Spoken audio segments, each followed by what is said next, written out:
Dahil matagal na kami hindi nakakapamasyal ng aking pamilya, naisipan naming pumunta dito sa Bitbit River Resort sa Norzagaray, Bulacan. Maraming turista ang bumibisita dito dahil sa malamig at malinaw na ilog, luntiang kapaligiran at iconic na Bitbit Bridge na may breathtaking views. Perfect para sa swimming, picnic at quick escape mula sa city.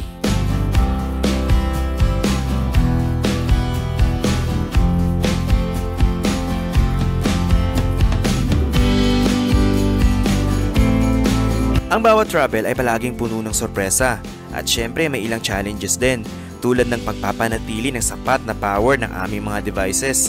Bilang isang content creator na mahilig kumuha ng mga video, ang battery life ng mga device at gamit ko ang laging nasa isip ko. But this time, meron na kaming travel companion na nagtatanggal ng lahat ng alalahanin ko. Kilalanin natin ang River 3 Max Plus. Sa laki ng kanyang battery capacity ay sagot na nito ang lahat ng aming power needs. Mapa camera, drone o simpleng ilaw sa travel namin, hindi na kami mauubusan ng pang-charge sa buong trip. Ito ngayon ang aming ultimate travel companion.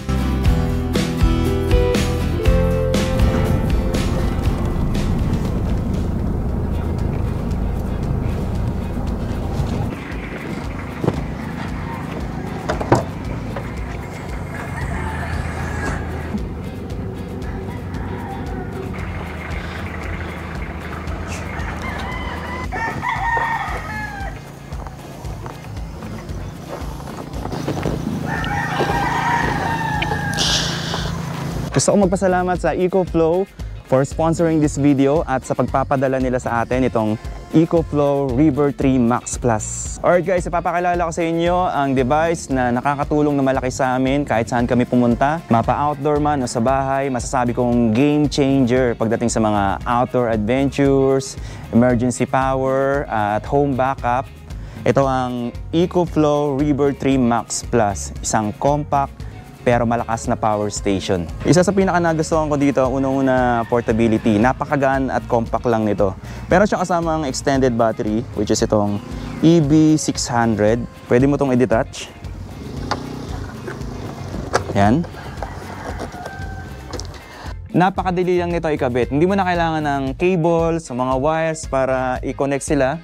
Gumagamit ito ng Pogo Pin technology. Ang battery nito ay kumukonekta ng wireless at effortless gamit ang mga clip. Wala na kailangang cable, tornilyo. Ayan. Napakagaan lang nito kahit saan ka pumunta. Pwede mo siyang dalhin sa camping, road trip, or kung kailangan mo ng backup power sa bahay, pwede to. Swak na swak to sa mga storage space nyo. Pwede nyo ilagay sa trunk ng kotse nyo. Pwede rin sa bag. O kahit sa maliliit na storage. Perfect na perfect talaga sa mga on-the-go use.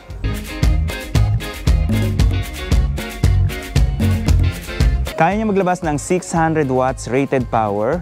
Ibig sabihin, kaya niya paganahin ng 90% ng mga appliances natin kagaya ng laptop, wifi router, hanggang sa mini fridge. Ito, kagaya nito. Ang product na ito ay may output power na 600 watts na kayang paganahin ang 90% ng mga gamit sa bahay. Gayunpaman, kung kailangan mong paganahin ang mga high-power heating appliances, pwede mong i-enable ang kanyang X-Boost mode which allows you na mapagana ang mga heating device na hanggang 1,200 watts. Our hearts beat to the city streets. We began to feel the fire. Sa loob ng device ito ay mayroong lithium-ion batteries compared sa mga traditional UPS na gumagamit ng lead-acid battery. Meron itong 3,000 plus charging cycle na lifespan. That's around 10 years of everyday use bago mag-drop ang capacity nito to 80%. Mainit?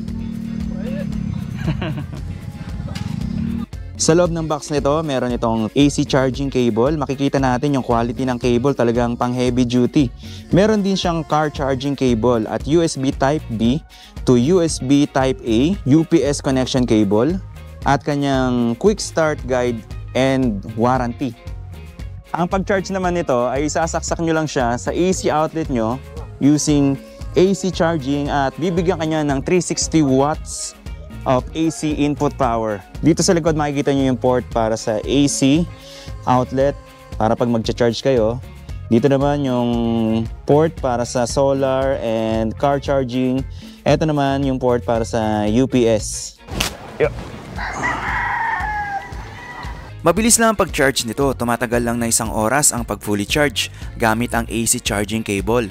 Meron itong multiple ways para sa pag-charge, kaya't palagi kang makakahanap ng pinaka-convenient na paraan batay sa iyong pangangailangan.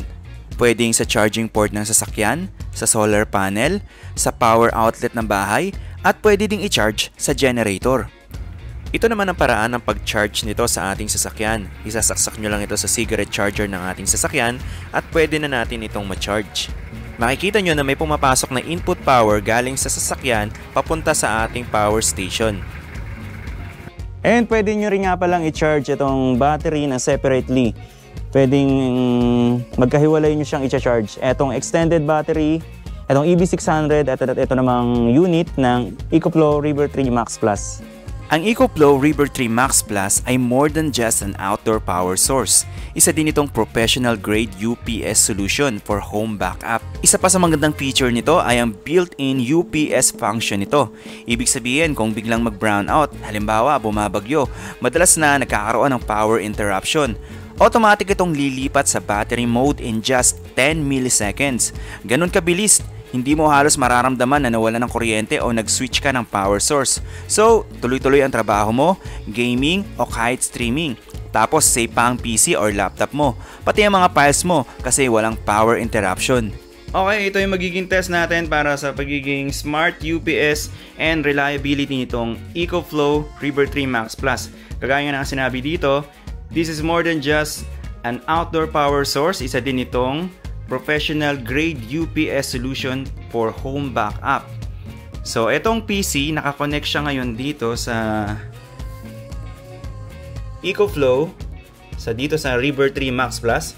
Ito yung para sa monitor, ito yung outlet. And ito naman yung para sa CPU. So, buksan natin itong CPU. As you can see, naka-open na to, itong AC. Importante yan kapag gagamitin natin itong power station natin ng EcoFlow. Kailangan naka-open to. And ito namang TV at itong ilaw ng aquarium, naka-connect siya dito sa extension natin. So ito yung para sa TV. Itong wire na to. Ayan. And ito naman yung wire para dito sa aquarium. Etong isa, ang wire naman or etong outlet galing dito sa EcoFlow. And etong isa naman sa monitor to. Asa wala tayong ano dyan, laptop kaya hindi siya makita. Ngayon, iisa lang yung source ng power nila. Etong outlet dito sa baba. So, ang pinagkaiba lang, etong PC ko, nakakonect siya dito sa EcoFlow River 3 Max Plus. And then, meron tayong bubuksan ng mga files dito. Halimbawa, ito. Bukas tayo ng Microsoft Word. And then, bukas tayo ng ito. Magbukas tayo ng mga apps. So, kunwari, nagkaroon ng power interruption. So, magkakaroon ng mawawalan tayo ng source ng kuryente. Tingnan natin kung ano mangyayari kung may magbabago ba dito sa PC kapag nagkaroon tayo ng power interruption dahil iisa lang naman yung source ng kuryente nila. Ito lang. Dito lang sila kumukuha. Pinakaiba lang, etong CPU ay nakakonect dito sa EcoFlow River 3 Max Plus. So, kunwari, nawala na power interruption. Bunutin natin. Ito, nakabukas yung TV and yung aquarium. Okay. Boom. Ayan. Namatay yung TV, namatay yung ilaw sa aquarium, pero etong PC natin hindi nagbago. Walang nangyari sa kanya. Dahil yan sa 10 milliseconds na paglipat niya ng power source dito sa EcoFlow. So hindi natin mararamdaman na nagkaroon ng power interruption kasi nakakonect siya dito direct sa EcoFlow River 3 Max Plus. Ayan siya. So merong lumalabas ngayon dyan na output na 86 watts. And tuloy-tuloy yung ginagawa natin dito sa PC. Yan, naka-save yung mga files. Hindi nagbago and hindi namatay yung PC natin. Isa pa sa magandang feature nitong EcoFlow River 3 Max Plus ay yung tinatawag na bypass mode uptime.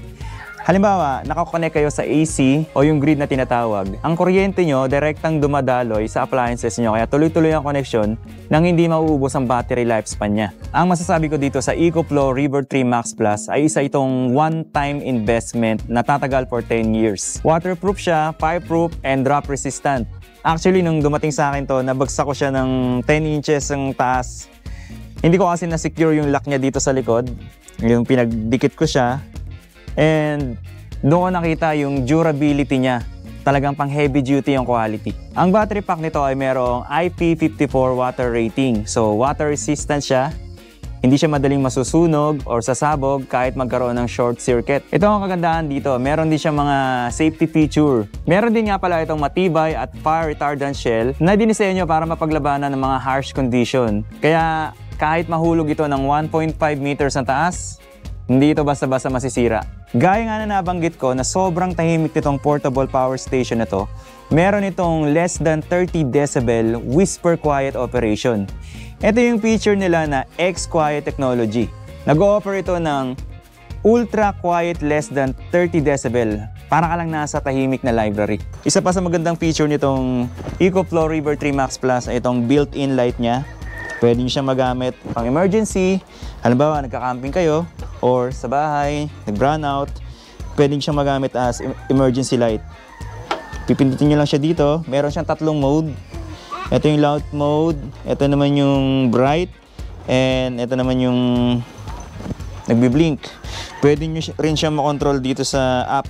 So, ayan, pwede siya makontrol dito. Ito yung dim, ito yung bright, tsaka yung SOS. Pwede nyo rin siyang i-off gamit yung app. So dito nyo lang siya pipindutin sa cellphone. Kung naghahanap ka ng matibay, maaasaan at high-tech na power station, para sa akin, perfect choice itong EcoFlow River 3 Max Plus. Ang mga nagustuhan ko sa kanya, unang-una, ito yung pagiging compact niya, maliit lang, pero malakas yung power na naibibigay niya at tumatagal. Mabilis mag-charge, 1 oras lang, full charge na agad. No hassle. At yung built-in UPS nito. Napaka-importante din ito sa mga katulad natin na kasama sa trabaho natin ang computer. Kailangan natin to. Kaya kung gusto nyo na may power source kayo anytime, anywhere, ito ang best investment para sa inyo. EcoFlow River 3 Max Plus. Highly recommended sa akin itong EcoFlow River 3 Max Plus. Spring into new energy with the EcoFlow River 3 Max Plus. Makakatipid kayo ng 7,500 pesos pag nag-avail kayo nito. I suggest mag-subscribe kayo sa mga official stores nila para makakuha kayo ng extra 300 pesos na coupon. Meron din silang promo ngayon na 51st order. Makakatanggap kayo ng free solar panel na may kasamang bag. Valid ito from March 2 to March 20 this year. At para magkaroon kayo ng extra 5% off, gamitin ng mga links and promo code na ilalagay ko sa description box at sa comment section. At kung meron pa kayong mga katanungan, mag-comment sa comment section. Huwag kalimutang i-like at i-share ang video ito and magkita-kita po ulit tayo sa mga susunod na vlogs. Thank you so much and God bless po sa inyo lahat.